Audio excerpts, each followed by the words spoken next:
यो यहाँ सबैलाई थाहा भएर पनि धेरैले लुकाएका छन् यो घटना र मैले जे सूचना पाएँ त्यो घण्टीका केन्द्रीय सदस्य र कुलमानकै पनि केन्द्रीय सदस्य जो उज्यालो पार्टीमा छन् उनीहरूबाट पाएको सूचना हो है मैले मेरो यो आफ्नो कल्पना होइन रविलाई राति 11 बजे अपहरण गरियो एउटा ग्याङ दलाई लामा बारबार फाउन्डेसनको एउटा ग्याङ जसको नाम बाहिर आइसकेको छ बजारमा मिडियामा अपहरण गरे सिधै बालिन कहाँ लगे र उनलाई धम्की दिएको छ तलाई छुटाको यतिको निम्ति हो उनले यही भनेका छन् तलाई जेलबाट छुटाको निकालेको यतिको निम्ति सहमति गर्न यो गरिनस् भने त जेल पनि जान्छस् तेरो पासपोर्ट र सहकारी मुद्दामा त चाहिँ सिद्धिन्छस् यही धम्की दिए धम्की दिइसकेपछि धम्काएरै उनलाई चाहिँ सहमति गरायो बिहान 5 बजे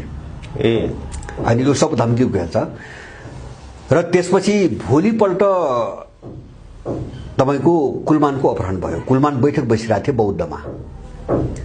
उनकै समूहको बैठक बसिरहेको थियो त्यहाँबाट कुलमानलाई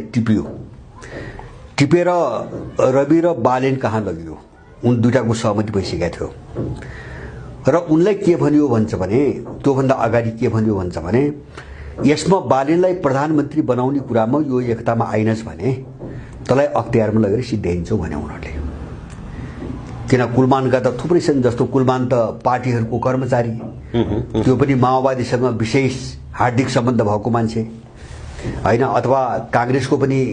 आँखामा राम्रै मानिएको मान्छे पछिल्लो कालमा आफ्ना मान्छेलाई नियुक्ति दिने कुरामा एमालेसँग अलिकति ठसठस थियो होइन भने कुलमान त सबैको प्रिय मान्छे हुन् माने दलहरूसँग को उनको जो सहकार्य छ त्यो सहकार्य भनेको लुटको पनि सहकार्य अरु केही पनि होइन उनले त्यही कमजोरी समात्थे तलाई अख्तियारमा लगेर सिद्ध्याइन्छौ कुलमान बोल्ने ठाउँ बन्द भयो उनले हस्ताक्षर गरे उपाय केही पनि थिएन सिद्ध्याउने नै भयो उनीहरूले